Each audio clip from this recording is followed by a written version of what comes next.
Small projects matter too. Let's check out some customs I just finished recently. So at any given time, I'm working on a couple big projects, but I always like to have little projects around, and I don't always film them for you guys, so I wanted to go over them. And the first thing I want to go over is this Daredevil unmasked head I wanted to make for my Mafex Daredevil. I used a Vulcan head. I saw a lot of different people do this, so I painted up the orange hair and painted over the white eyes.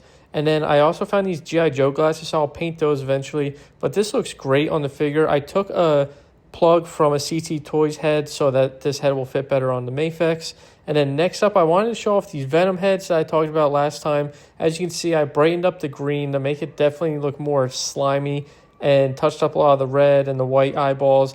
And these heads look so good now. This one came out, same exact thing. I touched up on the green. And this is honestly one of my favorite head sculpts. I didn't realize these Diamond Select heads would work so well on the SH Figuarts, but I'm really happy with how these came out, and I'm really digging it. And then I also found this head. So I actually added that red. It wasn't there at all. And then I repainted the whole head and added the gloss finish as I did on the other heads. I also went back and painted the white squares on all the hands. I took a silicone brush actually, and this really helped avoid any kind of paintbrush strokes, and that came out really good. Next up, we're looking at my SH Figuarts Miles Morales from Across the Spider-Verse. I had some leftover soft goods from that Vulture I ripped apart for a custom recently, so I wanted to give it to him, but his waist is so tiny, so I'm going to have to crimp the pants a little bit. I'm going to cut it in the back and super glue it, and I'm going to use elastic bands as a belt, just like this. It ended up working out really well, and it looks really good as long as you don't see from the back, but you'll see at the end. I put a jacket on him, so it doesn't really matter. I super glued it in a couple of different spots and brought it around the waist about 2 or 3 times, so it's really firm now.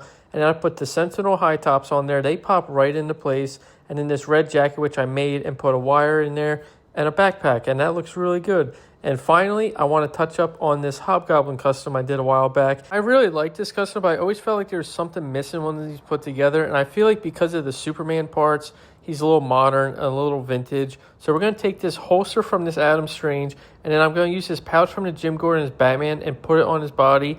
And I ended up going this route. I like the pouch up top since Goblin always has some kind of sash, right? And then, of course, the holster around the leg. I use the elastic band for all of that. My friend hooked me up with some elastic, and it works perfectly. And once everything's in place, I took the pants from a KO Punisher actually and put it on there. And now this looks really, really good. It definitely makes him look a lot more high-tech and more modern. So I also want to put these wrist gauntlets on there. And I also want to touch up the face paint, so I added this new blood, and he just looks absolutely menacing now. And all put together, he looks absolutely incredible. Hobgoblin has always been one of my favorite Spider-Man villains, and so I'm really happy with how this came out. But that's some customs I worked on recently, so let me know in the comments which one was your favorite and what you want to see next.